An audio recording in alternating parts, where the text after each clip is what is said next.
1 August 2018 रोजी जळगाव महापालिकेची निवडणूक घातलेली आहे आणि त्यात 19 प्रभागामध्ये 75 उमेदवार 100% सर्व उमेदवार भारतीय जनता पक्षाने या ठिकाणी उभे केलेले आहेत। जळगाव शहराचा खरा विकास करायचा असेल तर एक वेळ संधी भाजपला ही दिलीच पाहिजे। मी आपल्याला या निमित्ताने आश्वासित करू इच्छितो की आपण जर एक संधी आम्हाला या ठिकाणी दिली तर मी जास्त वेळ मागणार नाही, फक्त 1 वर्षाच्या जळगावचा सर्वात चेहरा मोहरा बदलून दाखवण्याची ग्वाही मी आपल्याला या ठिकाणी देतो। आणि म्हणून माझी आपल्याला पुन्हा विनंती आहे की आम्हाला एकदा स्पष्ट बहुमत द्या। भारतीय जनता पक्षाला जर आपण स्पष्ट बहुमत दिलं तर जळगाव शहर हे कर्जमुक्त करायचं आहे।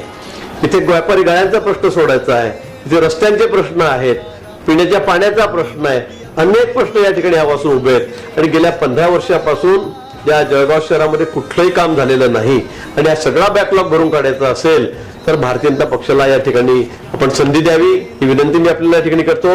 एक संधी विकासाची आणि कर्जमुक्ती जळगावची, त्या जळगावला सर्व कर्जातून मुक्त सुद्धा करायचं आहे आणि त्यासाठी आम्हाला एक संधी द्यावी अशी पुन्हा आपल्याला विनंती। एक संधी विकासाची, कर्जमुक्त जळगावाची, कमळ चिन्हासमोरील बटन दाबून भारतीय जनता पार्टीच्या सर्व उमेदवारांना बहुमतांनी विजयी करा।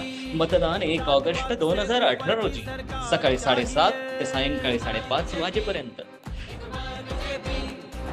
जात पात से ऊपर की सरकार चाहिए, बिजली सड़क पानी हर द्वार चाहिए, सबका विकास सबको प्यार चाहिए। इस बार बीजेपी, इस बार बीजेपी, इस बार बीजेपी, इस बार बीजेपी।